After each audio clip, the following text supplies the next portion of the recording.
नमस्कार। आप सभी का आपके अपने YouTube चैनल विकल्प एकेडमी में बहुत बहुत स्वागत एवं अभिनंदन है। जैसा कि हमारे पहले भूगोल के लेक्चर में हमने जाना कि भूगोल क्या है, भूगोल का अर्थ क्या है, भूगोल की विभिन्न विद्वानों द्वारा दी गई परिभाषाएं क्या हैं और भूगोल की आवश्यकता हमें क्यों पड़ती है और भूगोल का सरल भाषा में क्या अर्थ होता है, क्या अभिप्राय होता है। भूगोल श्रृंखला के इस दूसरे लेक्चर में आज हम बात करेंगे भूगोल के उपागमों की। उपागम क्या है? उपागम बहुत बार बहुत सारे विषयों के साथ आपने इस शब्द का नाम सुना होगा कि उपागम क्या होता है। किसी भी विषय को पढ़ने की जो तरीका होता है, जो विधि होती है, उसी को उपागम कहते हैं। आइए हम विस्तार पूर्वक जानते हैं कि उपागम क्या है। उपागम को सामान्य भाषा में हम विधि, अप्रोच, मेथड या तरीका कहते हैं। अगर किसी विषय के अप्रोच या उपागम से आशय है तो उसे हम यह कहेंगे कि उस विषय को विधिवत रूप से नियम अनुसार अच्छे तरीके से पढ़ने का जो तरीका होता है, जो आधार होता है। जैसे किसी भी विषय को पढ़ने के कुछ उद्देश्य होते हैं, उन उद्देश्यों को पूरा करने के लिए जब हम उसी विषय को जिस तरीके से पढ़ते हैं, वो तरीका या विधि ही किसी विषय का अप्रोच या मेथड या विधि होती है। जहाँ तक प्रश्न भूगोल विषय का है तो इसे पढ़ने के लिए हम निम्नलिखित 4 उपागमों का प्रयोग करते हैं।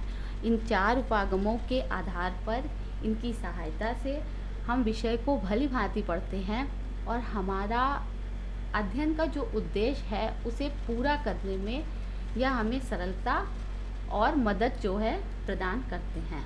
भूगोल के उपागम। भूगोल का प्रथम उपागम है क्रमबद्ध उपागम, सिस्टमैटिक अप्रोच। सिस्टमैटिक अप्रोच का अर्थ होता है सिस्टम में जब हम किसी विषय का अध्ययन करते हैं तो इस प्रकार के अध्ययन के उपागम का प्रयोग किया जाता है। जब हम किसी तत्व को केंद्र मानकर ये अध्ययन का प्रारंभ करते हैं कि जहाँ तक भूगोल प्रश्न का मतलब भूगोल विषय की बात है, वहाँ पर इस अप्रोच का अर्थ होता है कि हम किसी एक तत्व को लेकर जब उस तत्व केंद्रित अध्ययन को पूरा करते हैं तो हम क्रमबद्ध उपागम का प्रयोग कर रहे होते हैं। जैसे कि मान लिया जलवायु, तो पूरे संसार में जलवायु हर जगह एक समान तो नहीं होती है, लेकिन हमारे एक अध्ययन का यदि केंद्र जलवायु है तो अब हम किसी भी स्थान का अध्ययन करेंगे तो हमारे अध्ययन का जो मुख्य बिंदु होगा वह जलवायु होगी। ऐसे ही हम अन्य तत्व जैसे कि मान लिया वनस्पति है, जैसे कि मान लिया जनजातियां हैं, जैसे कि मान लिया जनसंख्या है, हम कोई भी आधार, कोई भी तत्व को केंद्र में रख के जब किसी चीज़ का अध्ययन करते हैं तो उसे क्रमबद्ध उपागम कहते हैं। सिस्टम में रहकर हम किसी क्षेत्र का जब अध्ययन करते हैं अलग अलग तत्वों को अपना केंद्र मान के, तो इस प्रकार के उपागम को क्रमबद्ध या सिस्टमैटिक अप्रोच कहा जाता है। भूगोल का दूसरा उपागम है प्रादेशिक उपागम, जिसे रीजनल अप्रोच कहते हैं। जब हम अपने अध्ययन केंद्र को विभिन्न भागों में बांटकर, विभिन्न खंडों में विभाजित करके उसका विस्तृत रूप से अध्ययन करते हैं, इन खंडों को सामान्य भाषा में हम प्रदेश की, वैसे तो प्रदेश का अर्थ बहुत ही विस्तृत होता है, बहुत सी परिभाषाएं होती हैं, लेकिन अगर सामान्य बोलचाल की भाषा में हम इसे समझना चाहें तो अगर हम उन्हें खंडों या को प्रदेश की संज्ञा देते हैं कि छोटे छोटे खंडों में, बड़े बड़े खंडों में जिस प्रकार का हमारा अध्ययन क्षेत्र है उसी प्रकार का विभाजन होता है। तो जब हम उन्हें विभिन्न प्रकार के भागों में बांट देते हैं तो हमारे अध्ययन का जो केंद्र है वो हमारा क्षेत्र हो जाता है। ये क्षेत्र विशेष अध्ययन है कि हमने ये क्षेत्र ले लिया है, इस क्षेत्र में अब सारी कितने भी तत्व हो सकते हैं, कितने भी कम तत्व हो सकते हैं, कितने भी ज़्यादा तत्व हो सकते हैं, उन तत्वों का जब हम अध्ययन करते हैं तो हमारा जो केंद्र है, मतलब हमारे अध्ययन का जो उद्देश्य है, वो उद्देश्य है उस प्रदेश या उस खंड का अध्ययन करना। तो अब उसके अंदर हम प्राकृतिक, सांस्कृतिक, भौतिक, पर्यावरणीय किसी भी प्रकार का अध्ययन करें, हमारे अध्ययन का आधार क्या होगा? हम उस खंड का, हम उस क्षेत्र का अध्ययन कर रहे हैं। तो इस प्रकार के उपागम को प्रादेशिक या रीजनल अप्रोच कहते हैं। ये जो दोनों उपागम हैं या परंपरागत उपागम कहे जाते हैं। भूगोल विषय में इन उपागमों को परंपरागत उपागम की संज्ञा दी गई है और यह बहुत प्राचीन काल से चले आ रहे हैं। यहाँ पर इस चार्ट के, इस चित्र के माध्यम से ये चीज़ अच्छे से स्पष्ट हो जाएगी कि क्रमबद्ध और प्रादेशिक उपागम में अंतर क्या होता है।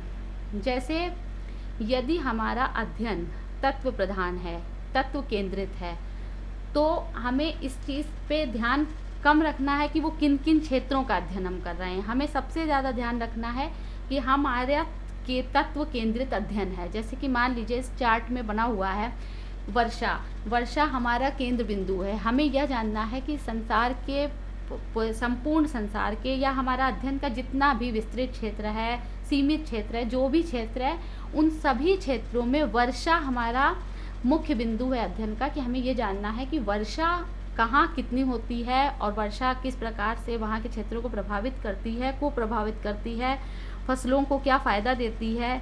यदि सूखा क्षेत्र है तो सूखा क्षेत्र क्यों है? क्योंकि हमें केवल ये जानना है कि वर्षा ही हमारे अध्ययन का मुख्य केंद्र है। अब ब्राज़ील, भारत, रूस या जो भी देश हैं, उन सभी देशों में वर्षा कहाँ कहाँ कितनी होती है, ये हमारे अध्ययन का केंद्र है। तो यह अध्ययन का जो अप्रोच हो गया, उपागम हो गया, तरीका हो गया, ये हमारा क्या है? हमारा क्रमबद्ध तरीका है। हम क्रम से चले अपने एक मुख्य बिंदु को लेके, वर्षा को लेके, कि हमें ये मालूम करना है कि वर्षा कहाँ कितनी कैसे होती है। बस इसके अतिरिक्त हमें ये नहीं, इसमें क्षेत्र का उतना योगदान नहीं होता है जितना कि हमारे तत्व का होता है। वहीं दूसरी ओर प्रादेशिक उपागम, जहाँ पे हमने पहले भी बात की कि क्षेत्र प्रधान होता है, कि हमारा जो भी अध्ययन का क्षेत्र है उसे जब हम विभिन्न भागों में बांट देते हैं और जब उस विभिन्न विशेष क्षेत्र का अध्ययन करते हैं, तो इस प्रकार का उपागम जो है वो प्रादेशिक उपागम कहलाता है।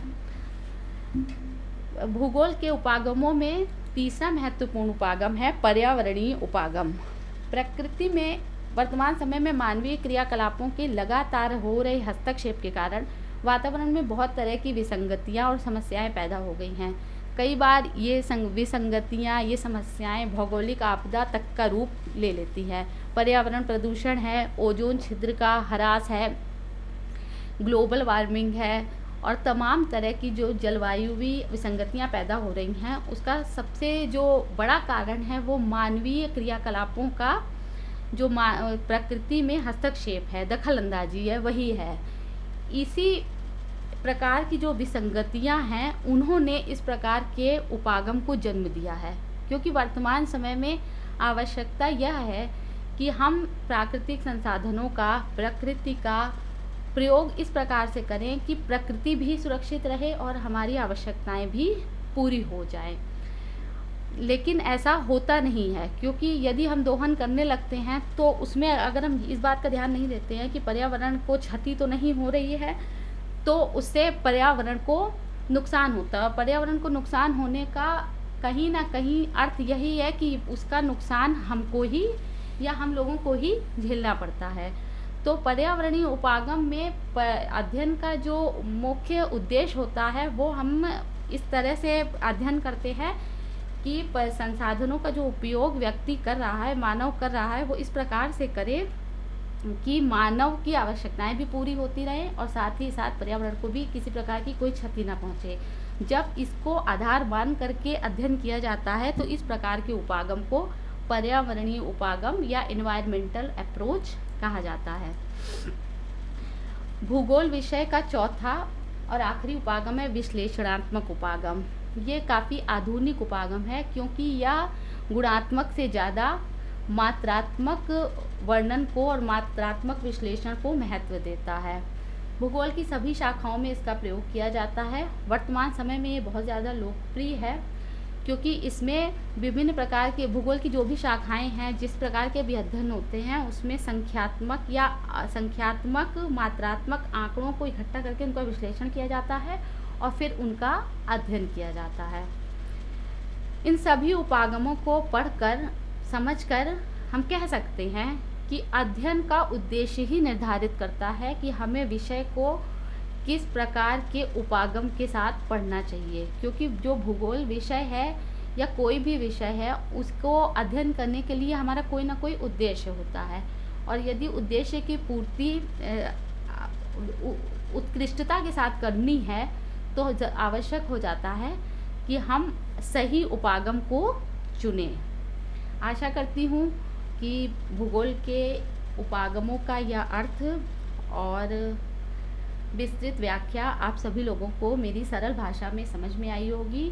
आप सभी लोगों का बहुत बहुत धन्यवाद।